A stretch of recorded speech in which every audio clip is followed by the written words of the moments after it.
Oh, ito, naglilinis ng kanal. Magtatanim na naman daw ng gulay, oh. Ang ganda na ng kanal, oh. Baka naman pwede mong hanggang dito sa kabila.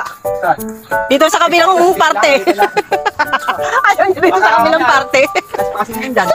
Hindi ka trespassing basta libre ang paglilinis mo. Ang linis na naman. Ano ang tatanim mo dyan? Sitaw. Binigay ni Wow, sana all. Sitaw pa more. Sitaw kayo dyan. Sitaw nito. Oh, sino gusto ng sitaw dyan? Magsabi lang. Ito, oh, ang dami pa dito. Ayun, oh, ang hahaba pa, oh. Araw-araw namimitas dito, hindi pa rin nauubos. Maganda mamunga to, no? Panay-panay. O, ayan, o. Ito, mahaba pa rin dito ang mga sitaw. Paghahapon, pinitas na niya itong ibang. Ngayon, meron na naman, oh. Mabilis tumanda kapag hindi mo pinitas na pa. Ito, hindi mo sinama kahapon, eh. O, meron pa doon. Dami niyang sitaw. Si Togo nasa kalam. Taga-tanim ng sitaw. O, ayan, o, nililinisan niya. Ang ganda na, o. Pwede na taniman. Wow. Diba, ang liwanag na.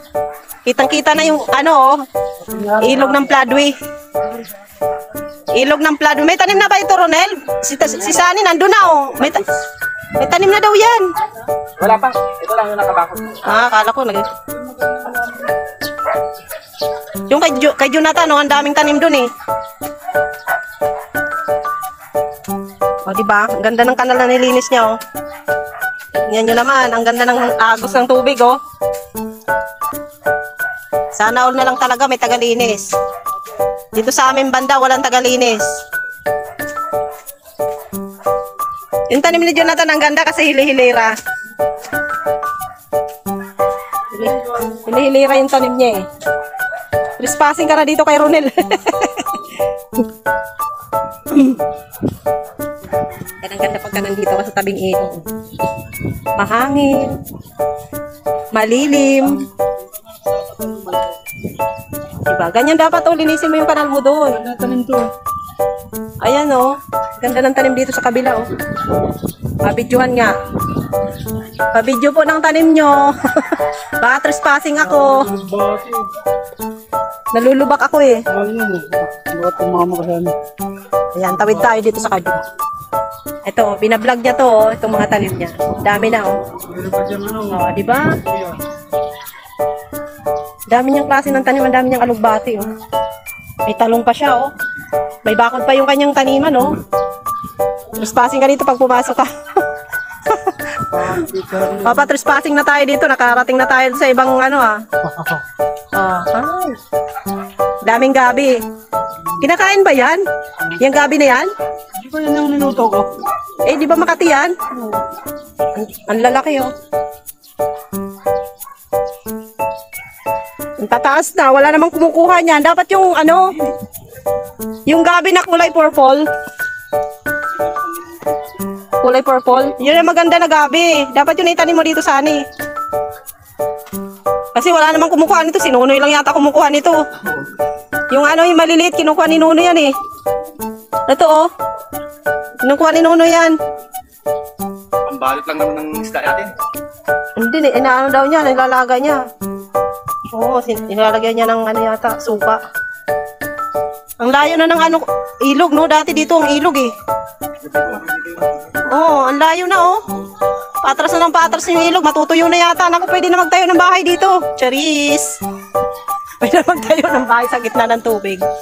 Yan, akala nyo yan, ano yan, lupa. Tubig yan. Puro water lily, oh. Ilog Pasig ng Pladwi.